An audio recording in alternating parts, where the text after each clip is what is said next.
Good morning. Thanks for coming, everyone. And I think we'll start the meeting. And Mr. LeGrand generally joins us in progress. Usually right now is when he comes in. Exactly. I'll need a second.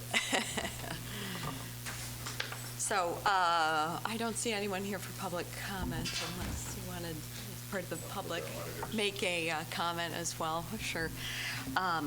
Otherwise, we can start with the action items. Great. Good morning, everybody. And we'll jump right into the financial statement audits. The financial statement audit draft, final draft, sent your packet. Handed out this morning a bound federal program audit. Since I've seen a lot of report about our federal program, just to tell you that. As it relates to that, as in previous years, there were no question costs, so really we issue an unmodified opinion, which I'll have auditors talk about in a few minutes here. So we spent the money as we were supposed to spend the money from the program perspective, which is what we want to do. So as far as the financial audit goes, let me start out by speaking from a PowerPoint that was in your packet. Looks like that. Yep. I think this is a good summary of what the fiscal year 2015 looks like, and then highlight a few other items, and then I'll give the opportunity for our audit partner to step up here and speak briefly about the process and any questions you might have for her. You're welcome. But first page of that PowerPoint presentation is a summary of the general fund assets, comparing the current year 2015 with 2014. By and large, things did move a whole lot. We tend to be pretty consistent on our balance sheet. We spent down our fund balance as we'd anticipated, so really a major difference year to year is because we spent that down. It came out of essentially our cash investments. We still have a healthy asset side of the balance sheet. We'll probably look at these financial statements maybe a little differently this year in light of the fact that we're looking at a bond vote here in a couple of weeks. If that's successful, issuing those bonds, and credit rating and demand for a bond will hinge in part on our financial situation. I think 2015, as we'll see, we go through these still a solid financial position. Should be able to certainly maintain what they will do. The rating agencies will rate our bonds. You recall a year ago we had a re-rating on the overall aspect of our financial situation from Moody's, and it was a AA minus. I anticipate the same thing for our bonds, and we rate those things individually. And a number of factors play into that, of course, but one is just the overall financial statement or financial strength of the organization, as indicated in our general fund, which again is the main operating fund. That really all our operating decisions are made based on our general fund. Of course, the fund balance is required, the board has, is based on that also. So asset side looks positive, right? Next page there is, again, a comparison of general fund liabilities and fund balance year to year. As you can see, most of our, at least our short-term accruals are in our employee compensation benefits.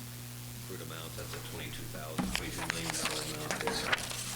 A few other minor accruals, accounts payable, obviously, we have bills to pay that we accrue at the end of the year, paid within 60 days after year end. And then our fund balance that is also shown there, the green, purple, and this tan. And the tan amount, the unassigned fund balance is you want to look at total fund balance. The unassigned fund balance is really the fund balance that we're going to spend on anything going forward. Talk about want to maintain a certain level of that and build it if we can over the years. Third page then is a breakdown of our general fund revenue year to year. The three major sources of revenue: federal, which is primarily our federal programs, Title I, Title II, our Title programs, local, which is primarily property taxes that are collected at 6% school tax and property that comes from local sources. And of course, the big chunk is the state foundation revenue, if you will. Last year, about almost $200 million in combined revenue. You see how the breakdown, and then this year, about $191 million. Oh, thank you. Look at that. And the allocation between the three sources, you think back when we approved the budget 15, we had indicated at that point in time that the federal dollars less this year. Some programs that expired in 2014, and just a general, even our title programs, we saw some cuts in the federal revenue. So that went from almost 16% last year to just over 13%. And state increased a bit with the, primarily because of the enrollment increase, and we did get an increase in our foundation allowance for 2015. But by and large, the allocation between those three sources stayed pretty consistent from year to year. Page 4 then is where we spent those dollars, and two major categories: instruction support, where you want the bulk of your dollars. That's really the classroom, where we put the money into the classroom. The other category, other district expenses, is really the infrastructural support services.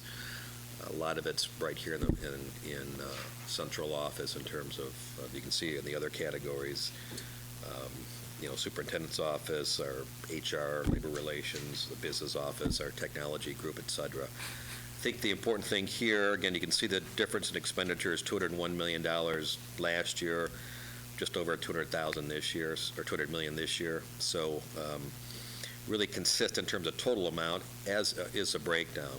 We remain diligent in putting the vast majority of our dollars into the classroom as it needs to be. And, as you know, part of the transformation plan was to continue to reduce the spending within the central office.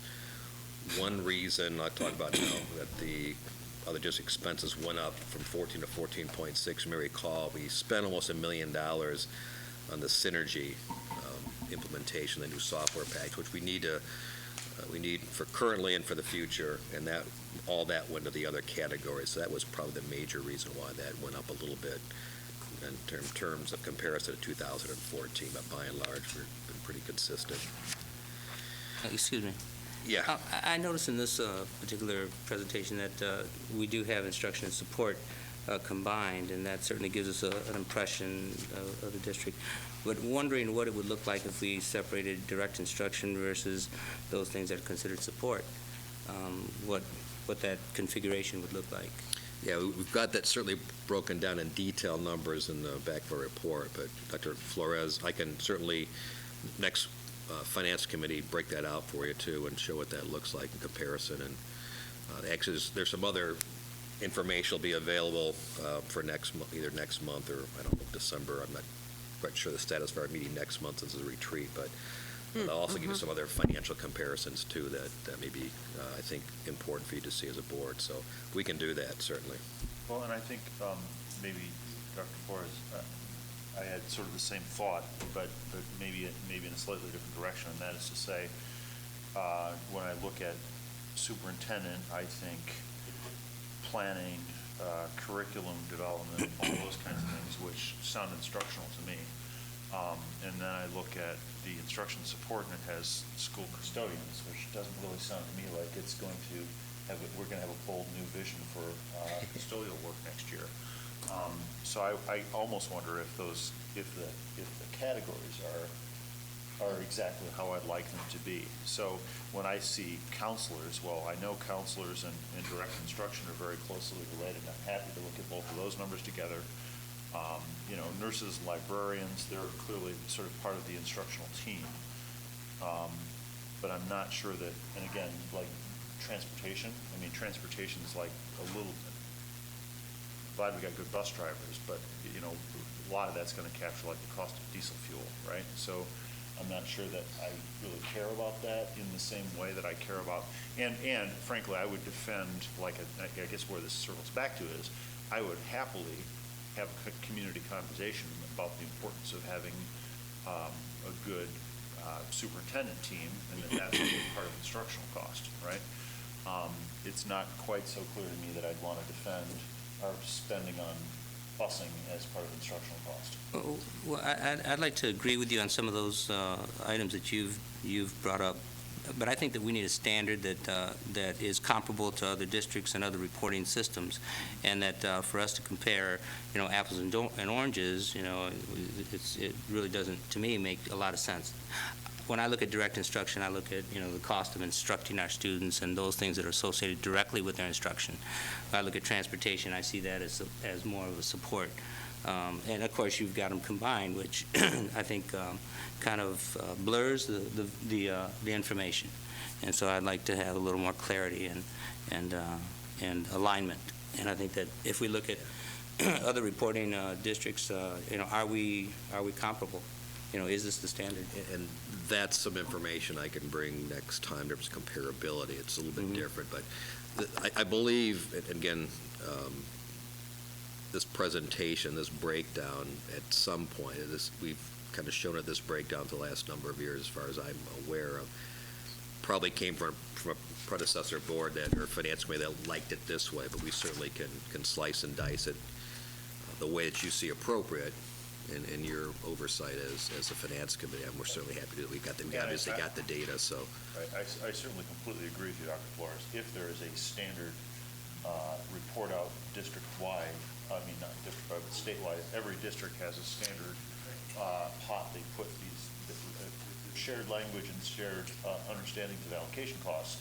I certainly don't want to come up with our own, because then we can't compare. But if this is just something GRPS did, well, then we ought to revisit this at some point. And minimally, you're right. The one simple thing to do would be to put more slices in this pie. The second question is, what's in which slice? So, I think you're right. I think we could revisit all three of those questions properly. Sure. Thank you for the clarity. Okay. Page 5 then is 5-year historical perspective of the general fund balance. These percentages, let me just clarify, there's really 3 fund balance percentages that are important now.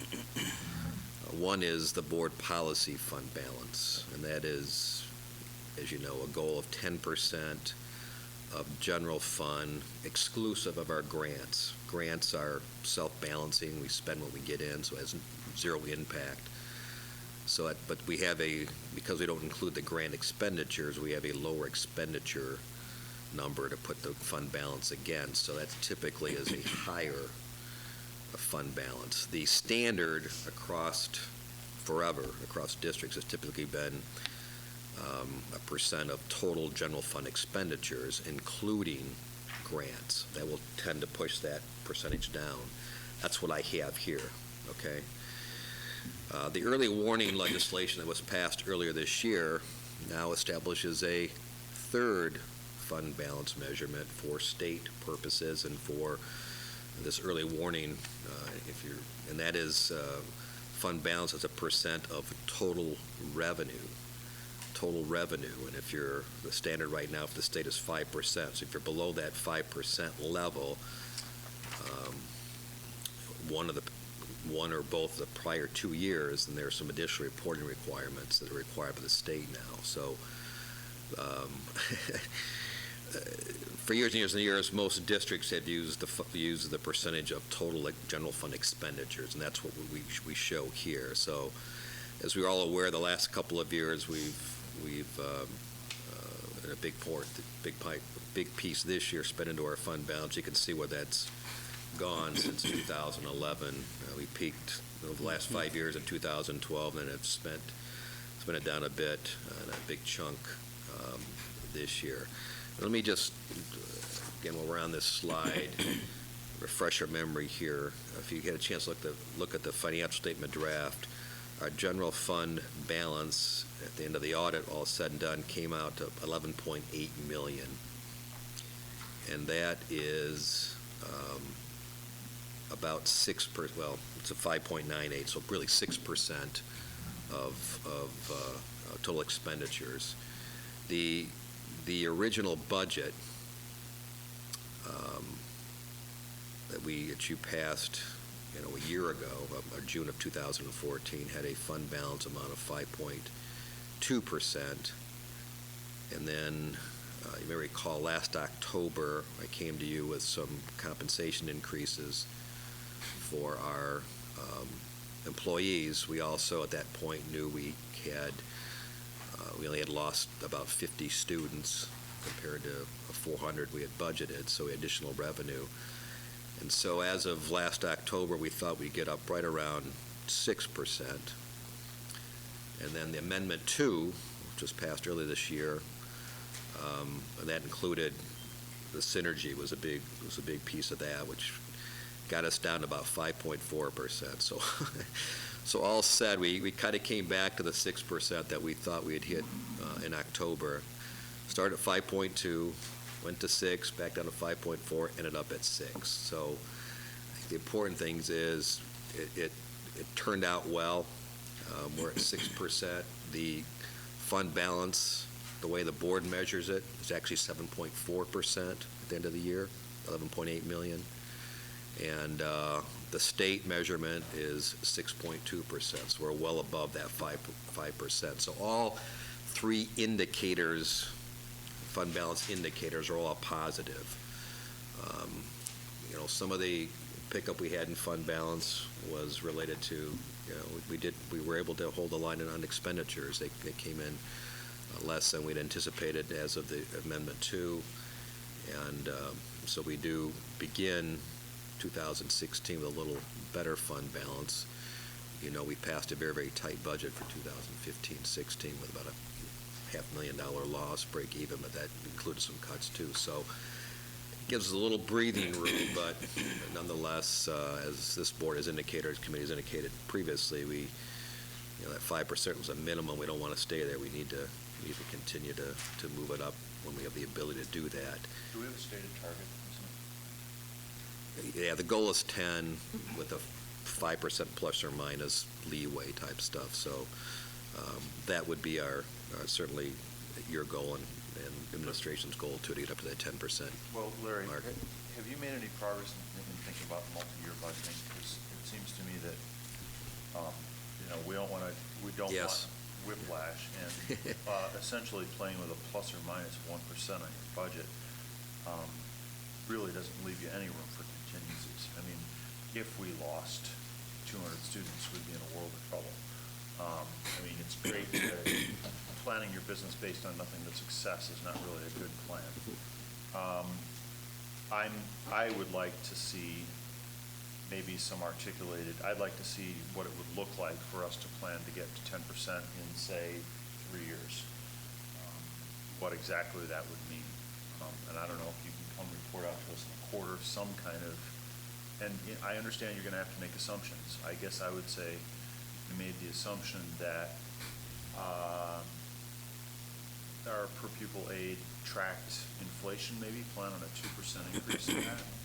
And whether we hit that or not is, of course, up to Lansing. But I'm just saying, you have to start with some assumptions, I right? understand, yep. So if you start, let's assume flat enrollment and 2% revenue growth on the per pupil foundation. What does it look like for us to get to 10% fund balance in the next 3 years? And of course that changes, and of course, but that's the whole point of a rolling budget, right? So Right. next time you come in, you've pushed your projections forward, and we're looking at how we're doing on that graph.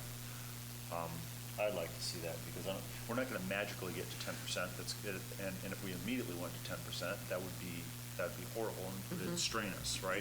But I don't want to be sitting around in a year saying, gee, it's too bad we didn't make progress, and isn't 6% nice? And I don't think 6% is nice, and I think it's way too thin a margin. And if we were playing with 6% over 0, that's great, but we're not. We've got this new state law, which means I don't think 10 is optional for us in the way it was optional 2 years ago. So I think that's something we have to look at projecting out.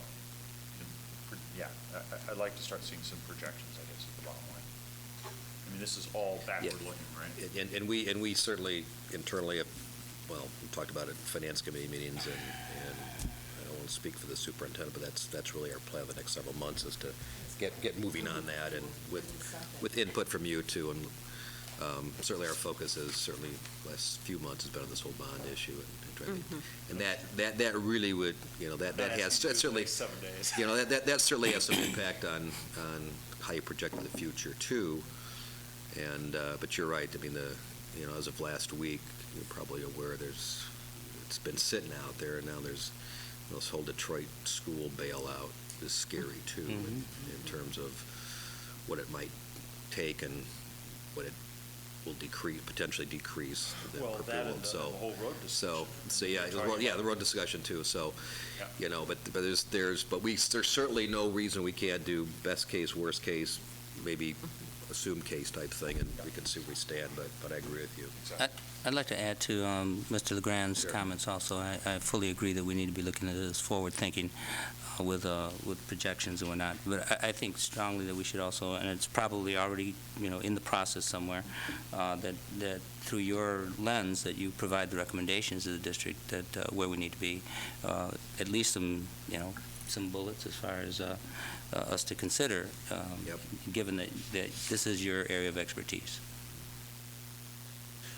Can I ask another question? Sure. This is something that maybe you can put some staff on, or maybe Teresa could, but that whole question of, again, this might be a policy advocacy thing for us. If urban districts get a larger percentage of their revenue in grants than non-urban districts, and I don't know if that's true or not, but if that's true, then we're implicitly being held to a double standard the way the fund balance standards from the state are being written, right? Because if you peeled off grants, we'd have a 7% fund balance. If you roll them back in, we're at 6. Well, if that impacts urban districts disproportionately, that probably ought to be something that gets a legislative fix, and maybe ought to be part of our legislative platform.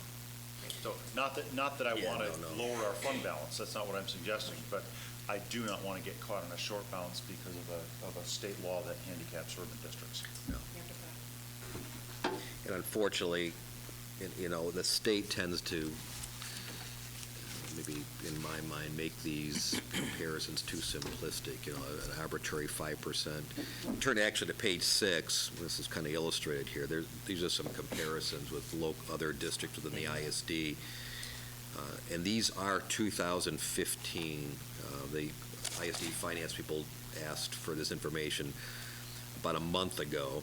So even though everyone's audit wasn't finalized like us, they knew where they would come out. So these are actual 15 expected fund balances from various districts. What we don't have yet, obviously, is the statewide average. So I have their last year's statewide average was about 7.5%. So you can, and I point specifically at Rockford at 3.36%.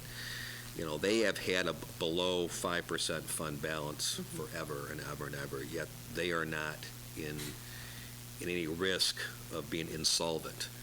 They are required to expend additional money for these additional reporting requirements to the state by virtue of this early warning legislation, but yet they've operated with below 5% fund balance for I don't know how many years, a long time. And they frankly have no intention of getting it above that. They operate on that margin. So anyways, that being said, if we're looking at standard of practice, clearly that. Yeah, I'm not suggesting we want to get there, but I'm just saying that's part of the danger of some of these, and there are potentially some school districts that have more than 5% that run a greater risk of financial difficulties than, say, a Rockford does. But anyways, you can see where things stand. Byron Center, a healthy fund balance. What this doesn't show, and I've got another slide, which I'll, as I said, bring a later date, is if you look at these districts within our ISD of the last 3 years in particular, virtually all of them are seeing their fund balances go down significantly. As we've talked before, it's the lack of state funding is catching up with all of us now. And it's becomes even though we used to think of the more wealthier school districts are feeling the impact, and you can see we actually have a higher fund balance now than does East Grand Rapids, which is at 5.75%. Forest Hills is 11%, but they were at over 15% just a couple of years ago, so they're all eating into their fund balances. So, and, coming out $3.3 million better than we had anticipated, again, as I said, that gives a little breathing room, but we certainly have no intention to go out and spend the $3.3 million. As you indicated, as the committee's indicated, we need to continue to build our fund balance, and so a big chunk of that $3.3 million is really going to be, if you will, be set aside just for those reasons, and we'll continue to focus on the budget that was passed, the break-even budget, and operate that way this year, and that is tends to be our goal. So, just a few other things in terms of the financial statements. Like I said, came out better than we'd anticipated. The part of that's the fact that is where enrollment is stabilized. That helps with the revenue side of things. But it's very difficult, as you know, to increase our revenue significantly in other places besides adding or certainly maintaining students. A big chunk, as I said earlier, where we spent in Synergy software in terms of about $1 million, which we needed not only to address our current needs, but for the future too, in terms of reporting requirements for students. And again, as we look to issuing bonds here over the next few months, hopefully, I think we had a strong year. There's a number of things the rating agencies look at. As obviously, one is the overall demographics and economy of the area, which in Kent County, everything's positive there. So that's a positive. Certainly, as I said, the financial situation of the general fund, we want to make sure that we're going to be around in the future. That's certainly solid. And a third thing that we have control over is management of the district and the board, the decisions we make. And when we went through the re-rating with Moody's about a year ago, that was one of the things that was in the report, that they are very, this board, that this administration has made the decisions. Teresa's transformation plan was very positive, and we continue to make the right decisions in terms of how we operate the district that the rating agencies like to see, and weren't afraid to make the hard decisions when we had to, and for instance, close the 10 schools after the transformation plan, and continue to move forward. So the things that we have control of in terms of the rating agencies, as we look at the bond issuance, we're in good shape. There's a few things that we certainly don't have control of, like the local economy, which again is strong, but we don't know what kind of demand, overall market demand might be.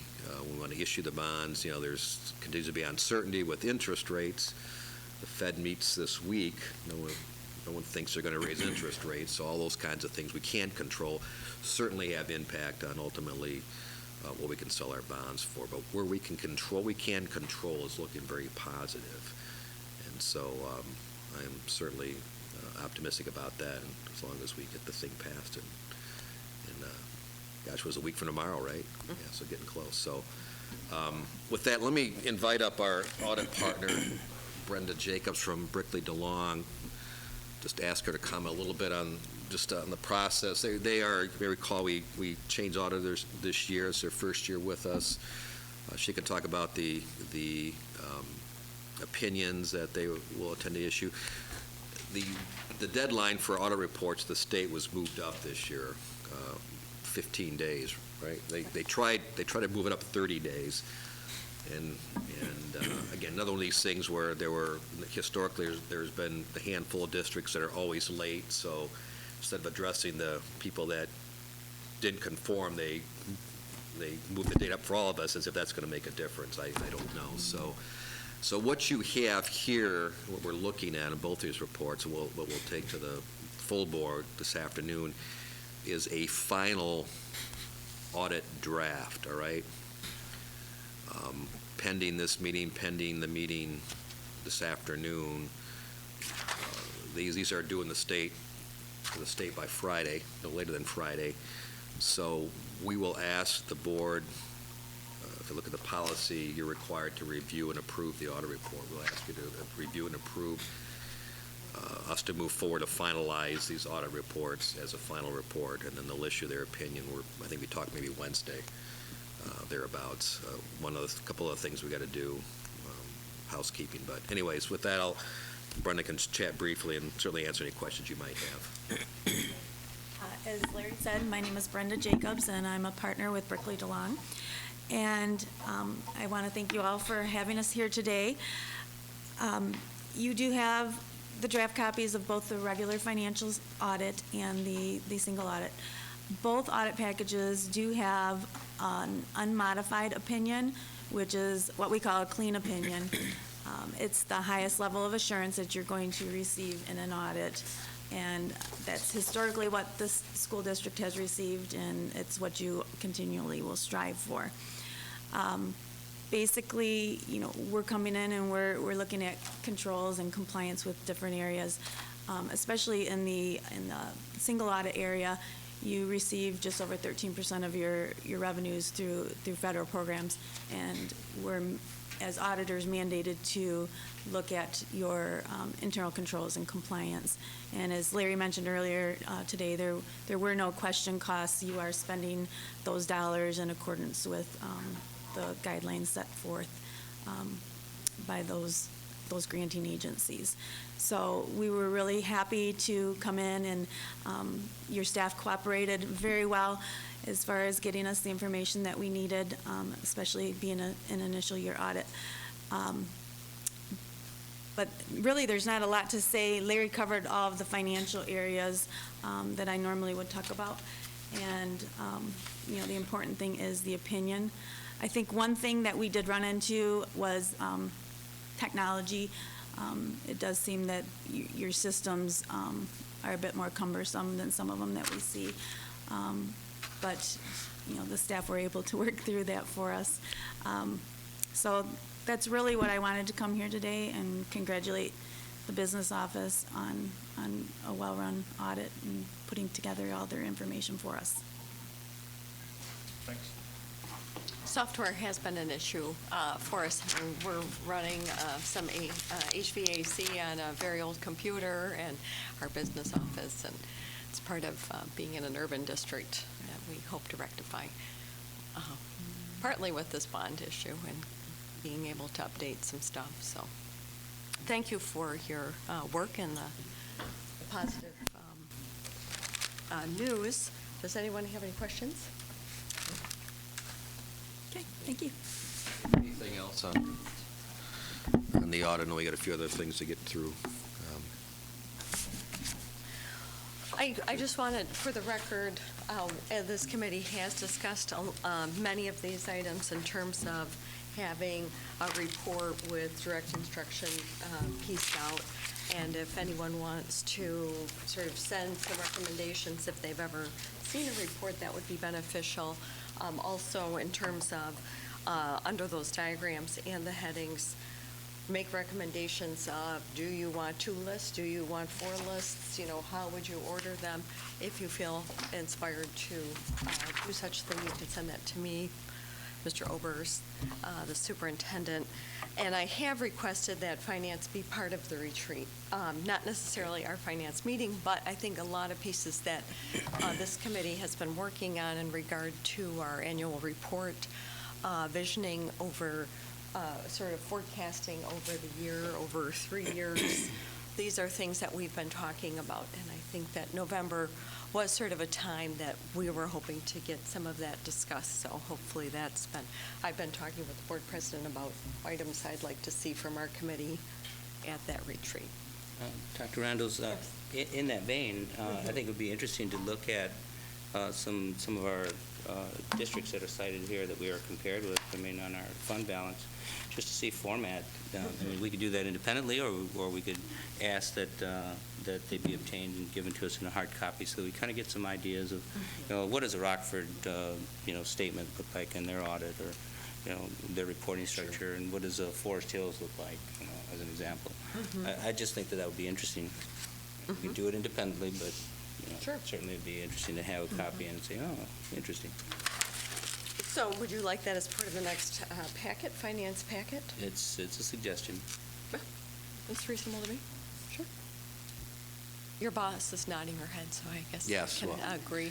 As mentioned earlier, we certainly have talked about it, that is, we're yeah. moving on that going forward here, so. yeah. Great. Excellent, thank you. Anything else? Great. So do we need a motion Yes, you do. for this to be moved to the full board for approval for the, Moved. Support. all in support, say aye. Aye. All opposed, same sign. All right, passes. Thank you.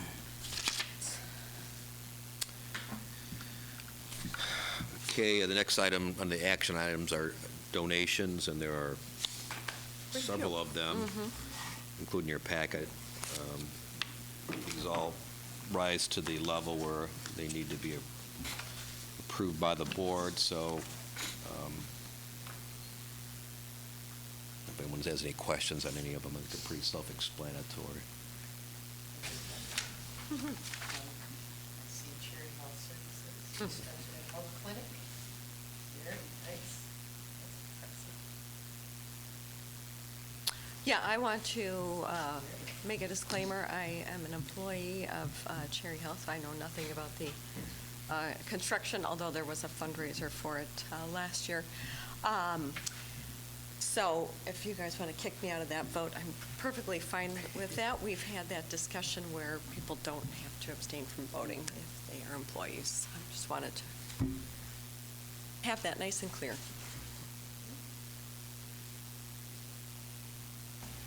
Any other questions regarding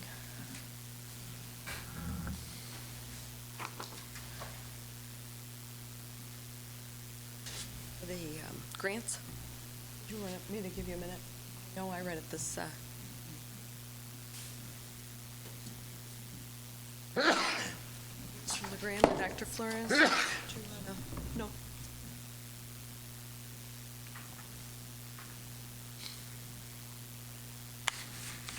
Looks like 127. Thank you. Uh-huh. Long package. It's a very long packet.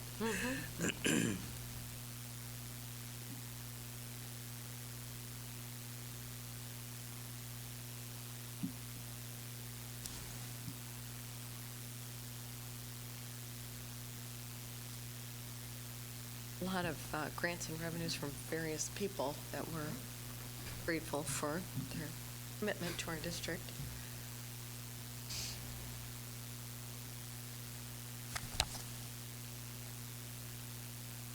It starts 122. Aye.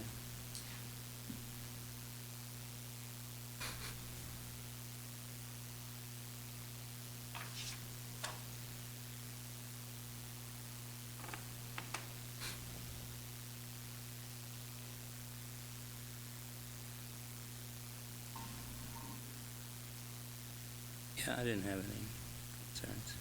Good, okay. Can I have a motion? So moved. Support. All in favor?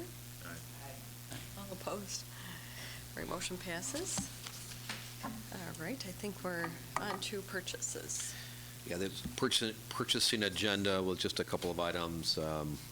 One thing I'll just briefly comment on, there's a little memo from me on the underwriters. Went through an RFP process, and I'm recommending that the district engage Stiefel Nicholas and Company, the top underwriter in the state for K through 12 bonds. Actually, their lead banker had been with Fifth Third Securities, who underwrote our last couple, so he's very familiar with the district and quality firm. In discussion with our financial advisor, Paul Stoddard, he concurs with the selection. We did this before because if the bond passes on Tuesday, then we got to jump right into. There's a bunch of work needs to be done before we actually can go to the market. So we needed to have the underwriters engaged prior to that, so we can hit the ground running, if you will, on November 4th. So they also had the lowest all-in cost of the underwriting, so it's really a win-win in terms of their experience and the cost of doing that for us. So that's the only thing I wanted to point out. The other items are pretty routine in terms of what's we're on there throughout the year, so.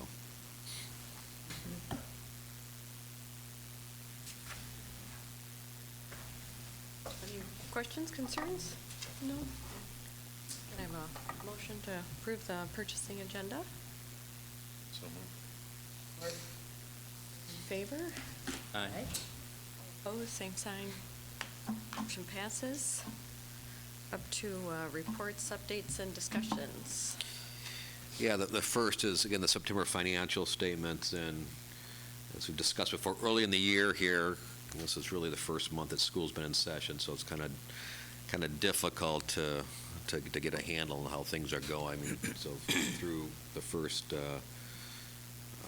4 months of the new fiscal year, if you will, things are tracking. You know, as we've discussed before, and I think we'll probably discuss it a little more at the retreat, you know, with the budget situation, we're with the full business office now in terms of staffing, we're staying really close to that. So actually, we've identified a few buildings that already are tracking the wrong way. So, you know, we're getting on top of that right away, and so before it gets out of hand, obviously, to make sure that we stay as close as we can, as I mentioned earlier, to the budget. So really through September, you know, things are tracking as well as can be expected.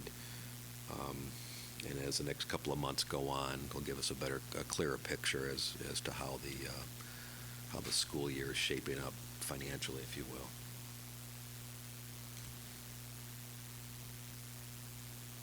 If anyone has any questions on those financial statements or not.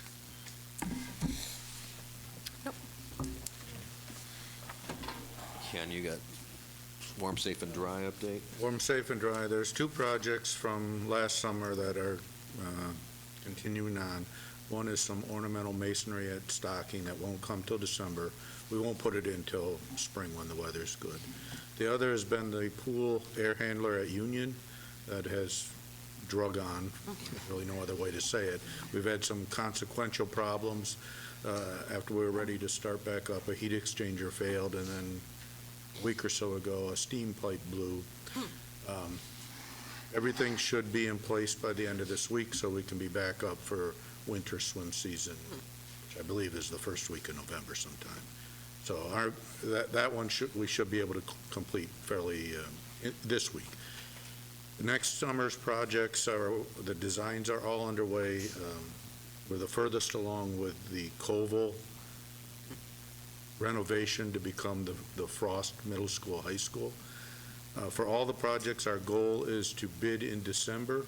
We ran into some contractor issues bidding in February and April last year. We're trying to move it up like everybody else is in December. That will allow us to bring for committee and board action in January and get started in February. Really, the critical one is the Koval building, to get that ready. We ready for 6th through 10th graders next September. And we will be there. We've done it before. It's just a lot of work, but timeline and urgency, that's the most critical. But we have all our consultants underway and started on all the projects. Exciting. Any other questions, concerns? Great, thank you. We don't need to vote on anything about warm, safe, and dry. Those have already been. These were just an updates. Off to policy. The Facilities Sustainability Report, we intended to have it completed for this meeting. We ran into a glitch with 3 months of DTE data, and when we went back to them, they had actually taken it down and had to have an intern reload it. So we received that data last week. We're finishing up the report. I didn't include it because I didn't think it made sense to give you the same thing you saw before. So as soon as that's done, we'll pass it on to the superintendent for final review and then get it out. Great.